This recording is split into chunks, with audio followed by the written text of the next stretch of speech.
Ողջույն սիրելիներ, այս տեսանյութով ես ուզում հասեմ, թե խոսենք մի քանի շարք տեսանյութեր եմ պատրաստել, թե ինչ է արել Նիկոլ Փաշինյանի կառավարությունը, որ ոչ մի կառավարություն չի արել, նույնիսկ կան իրավիճակներ, որ մենք դարերով չենք ունեցել։ Եվ այսպես, առաջի բանը, որ ես հենց սկզբից կխոսեմ, ինչ արել Նիկոլ Փաշինյանի կառավարությունը, դա այնա, որ նա փորձեց խոսի աշխարհի հետ։ Մենք երբեք աշխարհի հետ չենք խոսել, մեր փոխարեն խոսել են։ Գիտեք, երևի մոտավորապես, եթե չասեմ, Բագրատունիներից այս կողմ մենք աշխարհի հետ չենք խոսել։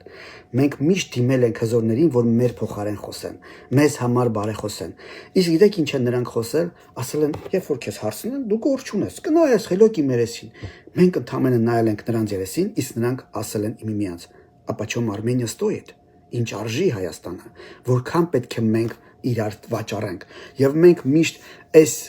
գերտերությունների արդյունքում վաճառվել, տրվել,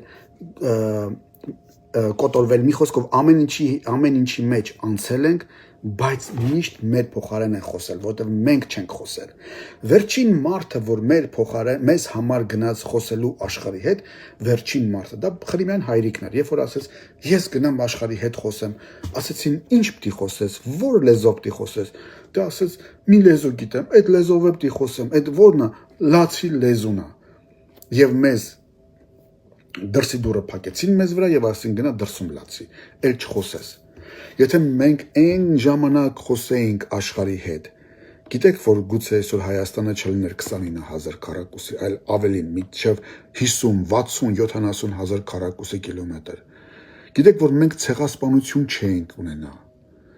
Գուցե երևի եթե մենք խոսեինք աշխարհի հետ, Ադրբեջանը այսքան մեծ չէր լինի, այլ փոքրիկ մի պետություն, այն էլ եթե կլիներ։ Եվ մենք ոչ թե զոհասեղանի վրա ինչ որ մի խեղճ ու կրակ պետություն, այլ ասողների հետ կնստեինք, եթե մենք խոսեինք։ Սա մեծագույն ռիսկ էր, որովհետև մենք դարերով չէինք խոսում, մենք չգիտեինք աշխարհի լեզուն ինչ ձև է, մենք չգիտեինք մենք ինչ լեզվով խոսենք,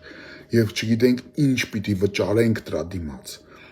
Ինչ որ միտեղ մենք վճարեցինք, թանկ վճարեցինք, որովհետև նորից չէինք խոսել, մեր փոխարեն միշտ խոսում էին վերջի տարիներին, դրա համար մենք վճարեցինք, հիմա քաջություն ունեցանք խոսելու, Փաշինյան սա մեծ ռիսկ էր, դուք գուցե չեք նկատում, բայց սա կյանքի ու մահվան միջև եղած ընտրություն է եղել այս կառավարության համար, ինչպես գնալ առաջ եւ ինչպես խոսել, եւ ինչ խոսել աշխարհի հետ։ Եվ աշխարհը արդյոք մեր բառը կհասկանա, մեզ կլսի, թե կասի օտար լեզվով ես խոսում, չեմ հասկանում, գնա այս կողմ։ Դրա համար են մեզ ասում, «Կому нужен Армения», որովհետև գիտեն, որ ոչ լեզուն գիտենք, ոչ գիտենք ինչպես խոսելը։ Սա մեծ,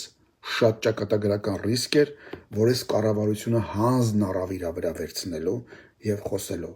Ես սրա համար մեծագույն գովասանք եմ ուղղում այս կառավարությանը։ Եվ սա արժեցավ մեզ վրա այն, որ մենք մեր աչքերով տեսանք, որ մեր տուն հյուրեր եկան, մեր դուռը թակեցին աշխարհի մեծերը։ Մեզ սկսեցին լսել, ոչ միայն լսել, այլև մենք էլ սկսեցինք նրանց լսել, հասկանալ այդ լեզուն, խոսել նրանց հետ։ Եվ պարզվեց, որ նրանք վաղուց էին մեզ սպասում, վաղուց էին սպասում, որ մենք խոսենք։ Սրա համար արժես կառավարությանը մեծագույն դրվատանքներ։ Մյուս բանը, որ ես ուշադրություն դարձեցի, որ ես ուզում ասեմ։ Փաշինյանին դատապարտողներ կան, սիրողներ կան, ատողներ կան, պաշտպանողներ կան, այնուամենայնիվ բոլորը, թե պաշտպանողները, թե սիրողները եւ թե ատողները, նրանք բոլոր եւ թե նրանից պահանջողները մի բան են ինձ մոտ արձանագրեցի ապացուցում, որ այս կառավարությունը այնուամենայնիվ գործող կառավարություն է։ Ինչ որ բան անող է, ակնկալիքներ կա նրանից։ Դրա համար մարդիկ ոչ Քոչարյանի, ոչ Ռոբերտ Սերժի ժամանակ չեն պահանջել, որովհետև իմացել են, որ պահանջելու իմաստ չկա, բողոքելու իմաստ չկա, որովհետև անող չկա։ Իսկ այս կառավարությունը դա այն կառավարությունն է, որ մենք ակնկալիք ունենք, պահանջ ունենք, որովհետև գիտենք, որ ինչ որ մի բան արվում է, եւ նույնիսկ ընդդիմությունը սա ընդունում է։ Որտեղ այն մեղադրանքները, որ դու լսում ես, հասկանում ես, որ նրանք զգում են, որ այս կառավարությունը, օրինակ, ինչ ասում Սամվել Կարապետյանը, հիմար են, դպրոց են կառուցում, իսկ իրենք ոչինչ չեն կառուցել, ոչինչ, հասկանում եք, նույնիսկ ինչ որ մի բան չեն կառուցել, մենակ թալանել են, եւ իրանք մեղադրում են ասեն, ապուշ են, փողոց են սարքում, դպրոց են կառուցում։ Մեղադրանքը հասկանում եք, ինչի մեջ է։ Մարդուն մեղադրում են գործ անելու մեջ, ինչ որ մի բան անելու մեջ։ Աբսուրդի ժանրից է։ Սա նույնպես։ Եվ վերջինը, այս տեսանյութում վերջինը, որտեղ անդադ մի քանի տեսանյութով պետք է ասեմ, թե ինչ արեց, որ ոչ մեկ չի արել,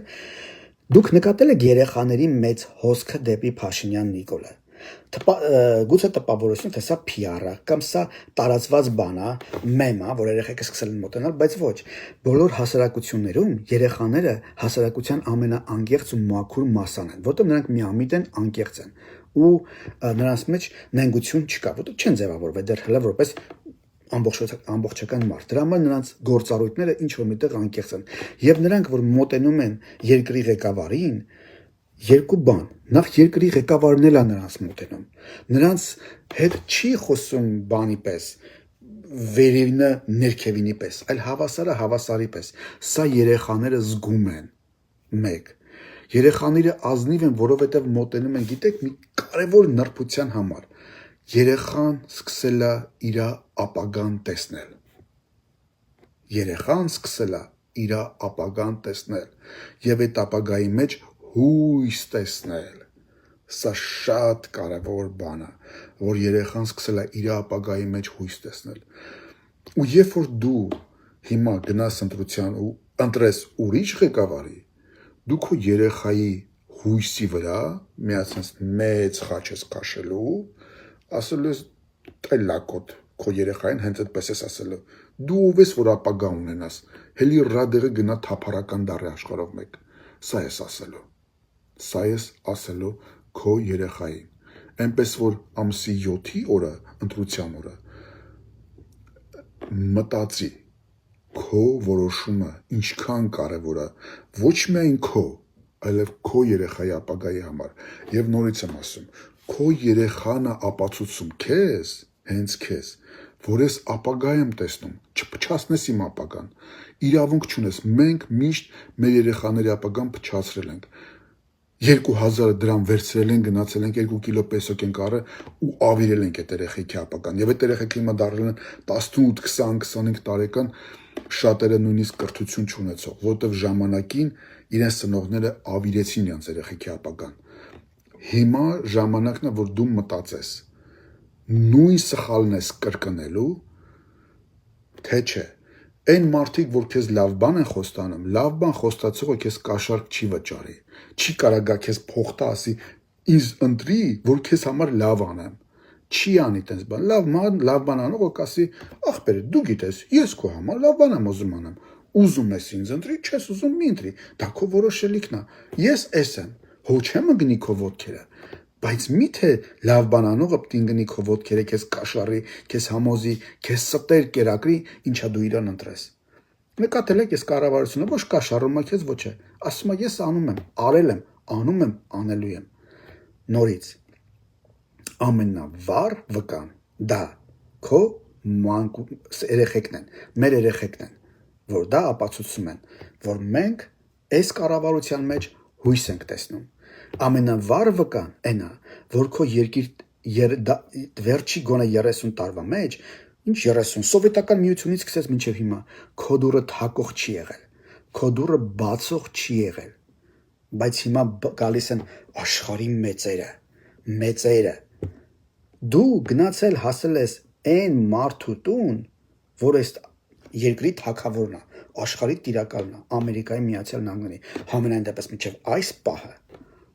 պատկերացնում ես, որտեղից ուր ես հասել։ Աստված թող օրհնի Հայաստանի Հանրապետությունը, մեզ բոլորիս և հայ ժողովրդին, որպեսզի մենք ունենանք ճիշտ, խելացի որոշում կայացնելու մեր ընտրության մեջ։ Ողջ լինեք։